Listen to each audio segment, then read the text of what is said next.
क्या विपक्ष इसलिए इस चर्चा से भाग रहा है क्योंकि राजस्थान में, छत्तीसगढ़ में महिलाओं पर जिस प्रकार से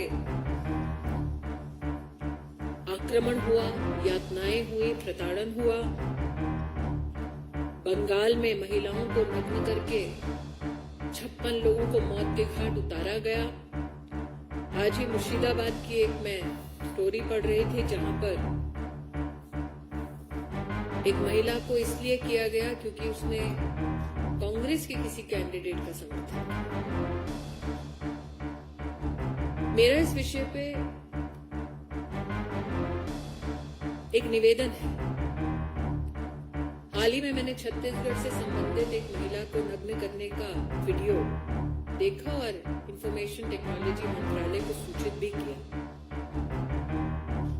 ये सत्य है कि कांग्रेस पार्टी इस चर्चा से इसलिए भाग रही है क्योंकि उन्हें जवाबदेही सुनिश्चित करनी होगी कि उनके राज्य में जब महिला की प्रताड़ना होती है तब वो चुप्पी साध कर क्यों बैठते हैं।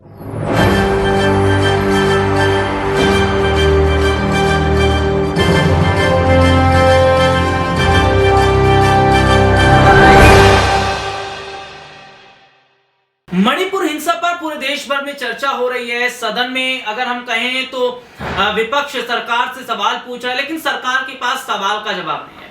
लेकिन ऐसे में देश की जनता और देश का विपक्ष ये कह रहा है कि स्मृति ईरानी को अब तो शर्म आनी चाहिए, अब तो स्मृति ईरानी को कुछ बोलना चाहिए, क्योंकि मणिपुर में जो हाल ही में घटना सामने आई उसमें जिस तरीके से हमने देखा कि कुछ महिलाओं के साथ जो किया गया वो ठीक नहीं था, वो तस्वीरें ठीक नहीं थी, वो लोकतंत्र के लिए ठीक नहीं है। लेकिन उसके बावजूद स्मृति ईरानी को दर्द उस बात का नहीं है, दर्द इस बात का है कि अपने प्रधानमंत्री को कैसे सवाल के घेरे में खड़ा कर दिया, अपने मोदी जी के लिए किस तरीके कैसे इस तरीके के सवाल को खड़ा कर दिया।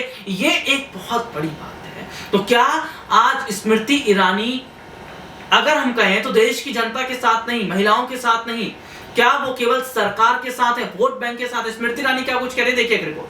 क्या विपक्ष इसलिए इस चर्चा से भाग रहा है क्योंकि राजस्थान में, छत्तीसगढ़ में महिलाओं पर जिस प्रकार से आक्रमण हुआ, यातनाएं हुई, प्रताड़न हुआ, बंगाल में महिलाओं को नग्न करके 56 लोगों को मौत के घाट उतारा गया। आज ही मुर्शिदाबाद की एक मैं स्टोरी पढ़ रही थी जहां पर एक महिला को इसलिए किया गया क्योंकि उसने कांग्रेस के किसी कैंडिडेट का समर्थन किया। मेरा इस विषय पे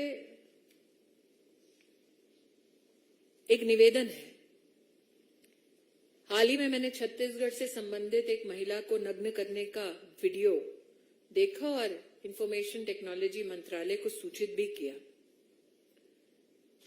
यह सत्य है कि कांग्रेस पार्टी इस चर्चा से इसलिए भाग रही है क्योंकि उन्हें जवाबदेही सुनिश्चित करनी होगी कि उनके राज्य में जब महिला की प्रताड़ना होती है तब वो चुप्पी साध कर क्यों बैठते हैं। ये रिपोर्ट आपने देखी तो सीधे सीधे तौर पर यही सवाल खड़ा किया जा रहा है। ये आज भारतीय जनता पार्टी के तमाम नेता, मंत्री, विधायक और सांसद जो हैं ये केवल सरकार को डिफेंड कर रहे हैं। ये मणिपुर हिंसा की घटना को इसको जैसे तैसे खत्म कर देना चाहते हैं, लेकिन विपक्ष ये कह रहा है ये घटना इतनी छोटी घटना नहीं है, इस घटना पर सरकार को जवाब देना पड़ेगा और माफी स्मृति ईरानी को भी मांगनी पड़ेगी, क्योंकि ये वही स्मृति ईरानी है जब महिला की बात किया करती थी। अधीर रंजन चौधरी जो कांग्रेस पार्टी के वरिष्ठ नेता हैं, गलती से राष्ट्र जो पति हैं हमारी महिला, उनके लिए थोड़ा सा उन्होंने राष्ट्रपत्नी बोल दिया तो बवाल खड़ा कर दिया था। लेकिन मणिपुर में इतनी बड़ी घटना हो गई, उस पर बवाल नहीं खड़ा करते हैं। तो क्या ये लोग राजनीति के भूखे हैं, वोट बैंक के भूखे हैं और वोट बैंक के खातिर इस तरीके का काम कर रहे हैं? आज के लिए इतना ही। आपसे फिर दोबारा मुलाकात होगी, तब तक ले जा दीजिए, नमस्कार।